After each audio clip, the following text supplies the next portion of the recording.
The Lives of the Saints by Father Alban Butler, October 23rd, St. Severinus, Bordeaux. He belonged to one of the most illustrious Roman families, the Genzanicia, of which also probably Pope St. Gregory the Great. Severinus, who lost his parents very young, was left in the care of Aurelius Symmachus, of whom he became a close friend and with whose daughter, Rusticiana, he married.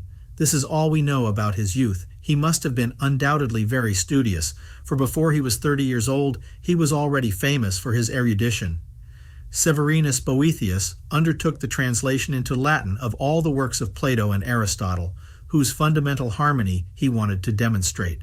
Unfortunately, he did not succeed in completing this task. However, Cassiodorus notes that, thanks to his translations, the Italians became acquainted not only with Plato and Aristotle, but also with the musician Pythagoras, the astronomer Ptolemy, the mathematician Nicomachus, the geometer Euclid, and the physicist Archimedes. This gives us an idea of the multiplicity of Boethius's talents and interests, who also made personal contributions in logic, mathematics, geometry, and music. On the other hand, he was not lacking in practical talent, since Cassiodorus asks him in a letter to build a water clock and a sundial for the king of Burgundy.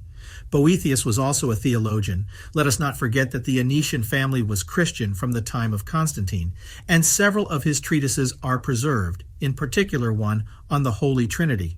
The works of Boethius had great influence in the Middle Ages, especially in the development of logic. Not for nothing has he been called the last of the Roman philosophers and the first of the Scholastic theologians.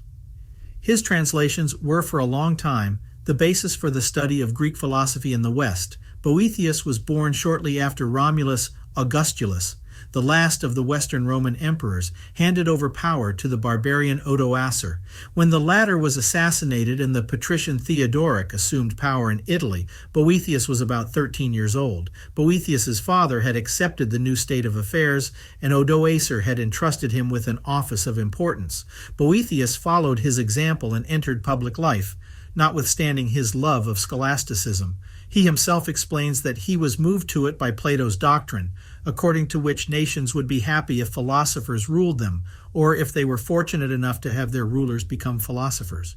Theodoric appointed him consul in 510. 12 years later, Boethius reached what he called the most brilliant moment of his life, for his two sons were appointed consuls, and he delivered before them a speech in praise of Theodoric.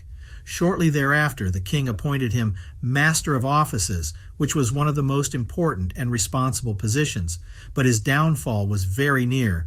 The elder Theodoric became suspicious that certain members of the Roman Senate were conspiring in Constantinople with Emperor Justin to drive the Ostrogoths out of Italy.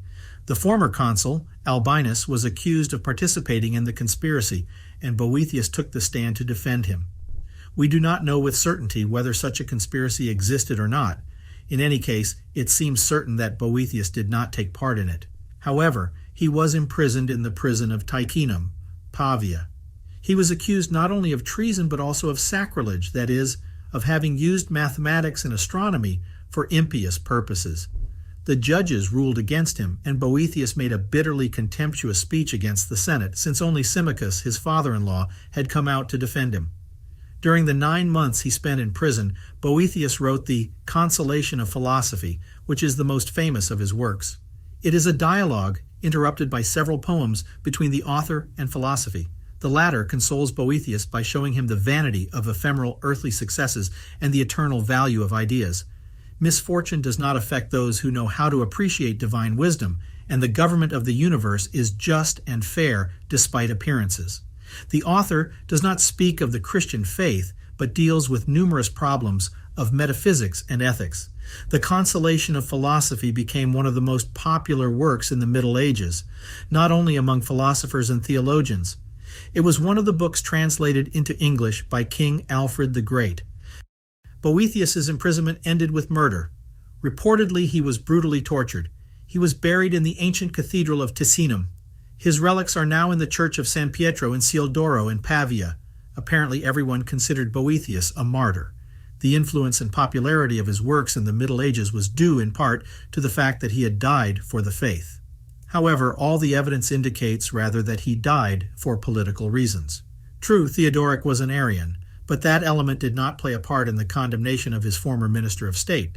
It is not impossible that the idea of Boethius's martyrdom came from the popular conviction that he had been unjustly condemned, since in antiquity martyrdom was easily confused with unjust condemnation, even if hatred of the faith was not involved. Since the 18th century, an even more fundamental problem has arisen. Was Boethius really practicing Christianity at the time of his death? It is beyond doubt that for a long time he was a Christian and practiced his religion.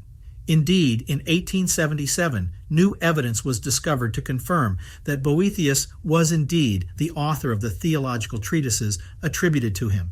But the difficulty is this: how is it possible that a Christian who had written several treatises in defense of the faith was content, under the weight of an unjust accusation and being threatened with death, to write a work for his own consolation, in which there is nothing properly Christian except one or two indirect quotations from the Bible? According to Boswell, the historian Johnson formulated the problem thus in 1770. It is surprising, given the subject of the work and the situation in which Boethius found himself, that he should have been magis philosophus quam Christianus, more philosopher than Christian. It is impossible to ignore such a problem, even if no one raised it in the Middle Ages. Suffice it to say that when it was first raised, the leading scholars chose rather to de-Christianize Boethius. But little by little, the opposite theory gained strength, and it is now believed that Boethius remained a Christian to the end of his life. Let us simply quote two scholars, a Protestant and a Catholic.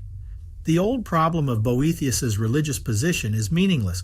A Christian theologian might well have written the Consolation, not to expound his own point of view, but to solve as a philosopher the main problems of thought. The Consolation of Philosophy is a masterpiece. Despite its deliberately reticent attitude, it is a perfect expression of the fusion of the Christian spirit with the classical tradition.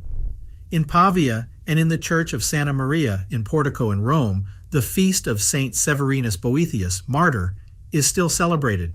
It could be thought that the confirmation of his cult carried out by Leo XIII in 1883 definitively settled the problems of martyrdom and the religion of Boethius. But a confirmation of a cult, even if it demands the greatest respect, is not an act in which the Pope exercises his infallibility. The confirmation of the cult simply allows the continued veneration of a personage and is not always preceded by a thorough examination of the historical problems related to that personage.